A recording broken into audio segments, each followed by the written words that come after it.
भगवान शुकाचार्य कहते हैं प्रणाम निवेदित किया है। धीरे धीरे करके समय व्यतीत हुआ। प्रजापतिर दुहितरम शिशुमारस्य वै ध्रुवः उपये में भ्रमिम नाम तत्सुतो कल्पवत्सरो। ध्रुव जी महाराज बड़े हुए तो प्रजापति शिशुमार की कन्या भ्रमी के साथ में ध्रुव जी का विवाह हुआ। बहुत ध्यान से सुनना। ध्रुव जी का नाम सब जानते। ध्रुव की पत्नी का क्या नाम है? जोर से बोलो। भ्रमी। शिशुमार की बिटिया भ्रमी के साथ में विवाह हुआ है। ध्रुव जी के दो पुत्र हुए, कल्प और वत्सर। महाराज एक और विवाह हुआ इनका, इला नाम है इनका। ये प्रजापति वायु की पुत्री थी। महाराज इससे उत्कल नाम का एक पुत्र और एक कन्या प्रकट हुई। ध्रुव के छोटे भाई हैं, नाम है उत्तम। इनका विवाह नहीं हुआ। छोटे थे, आवेश बहुत आता था इनको। एक बार शिकार खेलने के लिए हिमालय की तरफ उत्तम गए। महाराज वहां एक बलवान यक्ष के साथ में युद्ध हो गया। यक्ष ने उत्तम को मार डाला। उस दुख में उत्तम की जो मां सुरुचि थी वह भी मृत्यु को प्राप्त हो गई। प्यार से बोलिए जय श्री कृष्ण। तन्मातस्य गतिं गता।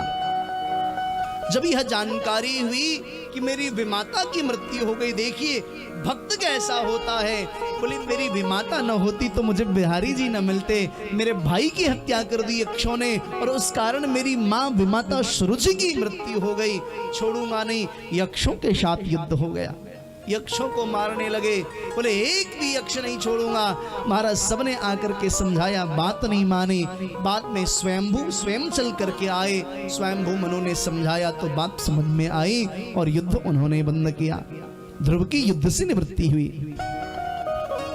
परीक्षित ने प्रश्न किया, गुरुजी जिसने भगवत दर्शन कर लिया हो क्या उसे भी इतना क्रोध आता है? बोले हाँ क्रोध आता है। क्यों? बोले इन्होंने भगवत दर्शन तो कर लिया लेकिन सत्संग नहीं किया। और तुलसी बाबा कहते बिन सत्संग विवेक न होई, राम कृपा बिन सुलभ न सोई। महाराज समझाने से स्वयंभू मनु के माने श्री ध्रुव जी। बाद में ध्रुव जी ने तपस्या किया और कुबेर से वर को प्राप्त किया है। बाद में बद्रिकाश्रम में भी जाकर के ध्रुव जी महाराज ने बहुत दिनों तक भजन किया, बहुत साधना की। अपने पुत्र को राज्य प्रदान करके ध्रुव जी बद्रिकाश्रम में चले गए। जीवन में अवसर मिले तो एक बार बद्रिकाश्रम अवश्य जाना चाहिए। प्रत्येक हिंदू का कर्तव्य है एक बार अवसर निकाल करके बद्रीनाथ धाम जरूर जाइए। वहां आज भी भगवान साक्षात विराजमान है। महाराज आपकी साधना वहां जाने से पुष्ट हो जाएगी। महाराज वहां जाकर के भजन किया है। अंतिम समय में भगवती मृत्यु देवी आई हैं। आकर के महाराज आग्रह किया है अब मुझे स्वीकार करें। तब तक विमान आया। बोले माँ प्रणाम करता हूं। विमान में चढ़ने लगे। मृत्यु देवी ने कहा मुझे बिना स्पर्श किए आप जा नहीं सकते। पृथ्वी पर बिना मृत्यु के स्पर्श की कोई जा नहीं सकता है। और ध्यान से सुनिएगा। बोले माँ मेरे सामने तो सब झुकते हैं, आप भी थोड़ा झुको ना। मृत्यु मूर्धनि पदम दत्वा, मृत्यु के मस्तक पे चरण रख करके महाराज विमान में बैठ गए। महाराज और विमान में विराजमान होकर के ध्रुवलोक के लिए प्रस्थान किया है। बोलिए ध्रुव जी महाराज की जय। मृत्यु मूर्धनि पदम दत्वा आरुरोहाद्भुतम गृहम्।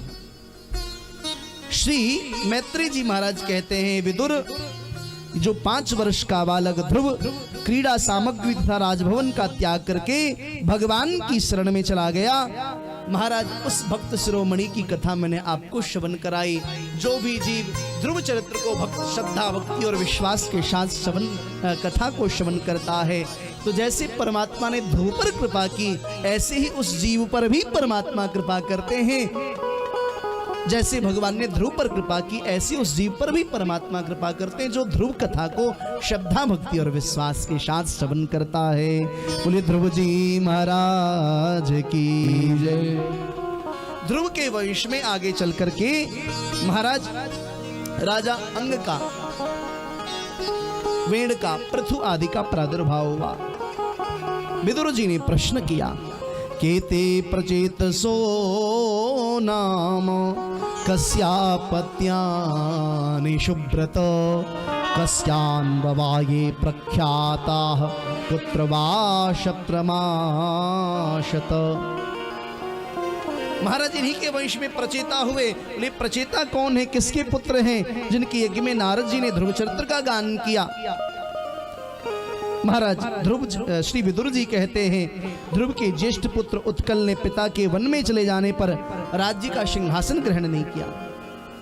वह जन्म से ही बड़े शांत चित्त थे। ध्रुव के पुत्र उत्कल सर्वत्र परमात्मा का वह दर्शन करते। वृद्ध मंत्रियों ने पागल समझ करके भ्रमी के कनिष्ठ पुत्र वत्सर को राजगद्दी पर बिठा दिया। वत्सरम भूपतिम चक्रुर यवीयांशम भ्रमेशुतम। जो वत्सर हैं इनके 6 पुत्र हुए जो कि बड़े स्वार्थी हुए। उनके सबसे ज्येष्ठ पुत्र हुए पुष्पार्ग और सबसे छोटे पुत्र हुए व्यस्त। महाराज ये जो चक्षु हुए बाद में यही चाक्षुष नामक मनु के रूप में प्रसिद्ध हुए। चाक्षुष मनु के 12 पुत्रों में सबसे छोटे उन्मुख हुए।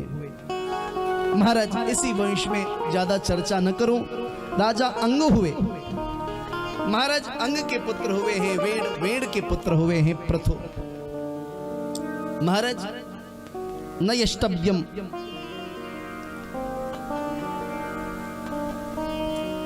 न दातव्यम न होतव्यम द्विजाः क्वचित इति न्यव्यार्य धर्मं भेरी घोषेण सर्वसा।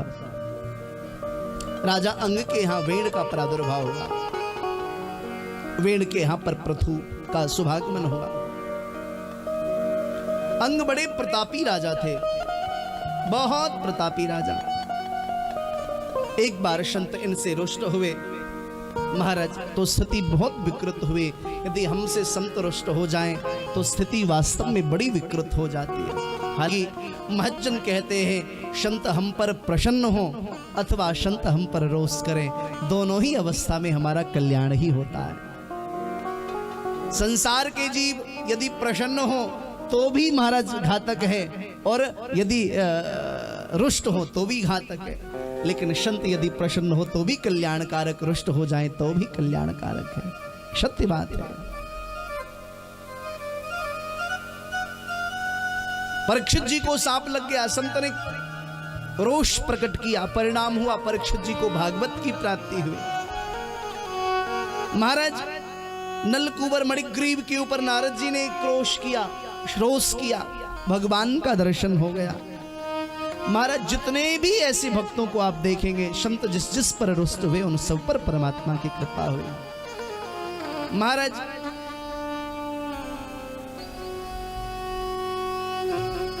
अंग के शरीर का दाहिने भाग का बाजू का जो मंथन किया वेड़ प्रकट हुए।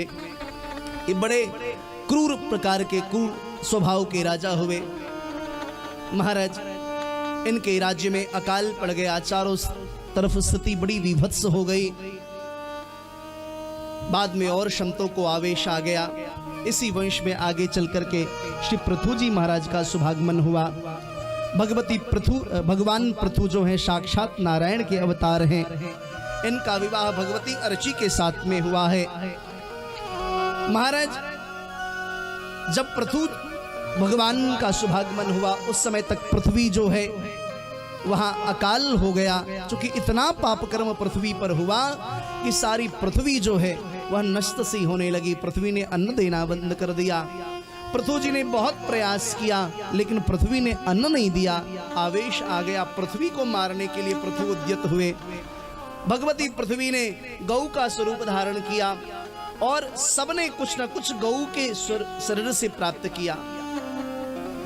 इस प्रकार से भगवान सुखदेव ने महाराज पृथु की कथा सुनाई। पृथु की कथा श्रवण कराने के पश्चात भगवान पृथु ने जो ज्ञानोपदेश किया है इसकी चर्चा किया है 21वें अध्याय में। महाराज पृथु को एक बार आवेश आ गया तो सनत कुमारों ने ज्ञानोपदेश किया है, इसकी चर्चा की है। 23वें अध्याय में महाराज पृथु ने वानप्रस्थाश्रम में प्रवेश किया है, इसकी चर्चा है। और अंत में 23वें अध्याय में सुखदेव स्वामी कहते हैं महाराज वैकुंठ में प्रवेश किया है भगवान ने। शपथनी पृथु के प्रपौत्र हुए प्राचीन वर्ही महाराज इनको श्री रुद्र ने उपदेश किया है। इसी वंश में आगे चल करके एक राजा हुए जिनका नाम है प्राचीन बरही। ये प्राचीन बरही जो है बड़े प्रतापी राजा हुए। बहुत ध्यान से सुनिएगा। बहुत भगवत भक्त हैं, अग्निहोत्र नित्य करते हैं, लेकिन कई बार होता क्या है कि भजन के आड़ में हमसे बहुत बड़ा अपराध बन जाता है। कई बार हमारे द्वारा, कई बार हम करने तो भजन जाते हैं, लेकिन विधि के अभाव में हमें अपराध लग जाता है। प्राचीन बलि यज्ञ तो करते थे, लेकिन उस यज्ञ में पशुओं की बलि अर्पित करते। एक दिन नारद जी महाराज उस यज्ञ में पधारे। प्राचीन बर्हिशं क्षप्तः कर्मश्वाशक्त मानसं नारदोऽध्यात्म तत्त्वज्ञः कृपालुः प्रत्यबोधयत्। प्राचीन बरही को कर्मकांड में अत्यंत आसक्त देखकर नारद जी को उसके ऊपर दया आ गई। देखो किस प्रकार से यहाँ आसक्त भजन साधना करें। यज्ञ मंडप में जैसी प्रवेश किया है, हृदय विदीर्ण हो गया। आसमान की ओर देखा, बड़े बड़े घोड़े, गधे, महाराज ऊंट और बकरे मुख खोल करके बैठे हैं। भगवान नारद जी ने कहा, अरे प्राचीन बरही, मैंने बहुत सारे पापी देखे पर तुम्हारे जैसा पापी नहीं देखा। प्राचीन बरही को बड़ा रोष हुआ। इतना यज्ञ किया मैंने और मुझे पापी कहते हैं।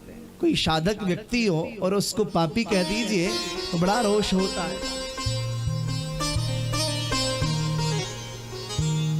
भगवान शुकाचार्य वर्णन करते हैं परीक्षित से, परीक्षित प्राचीन बरही ने कहा कारण क्या है? बोले तुम यज्ञ करते हो ये तो अच्छी बात है, लेकिन यज्ञ में पशुओं का बलि चढ़ाना यह ठीक नहीं है। बोले सरकार वेदों में लिखा है यज्ञ में पशुओं की बलि चढ़ानी चाहिए। बोले नहीं भैया, पशुओं की बलि नहीं चढ़ानी चाहिए। जिस बकरे और भैंसे की बात आदि की गई है, ये क्या है? बोले बकरा जो है अहंकार का प्रतीक है।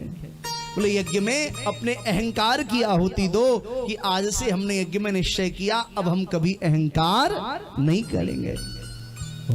जीव को बहुत अहंकार है। बहुत समझाने की चेष्टा की, बाद में पुरंदरोपाख्यान के माध्यम से समझाया है और प्राचीन बरही पर कृपा की है।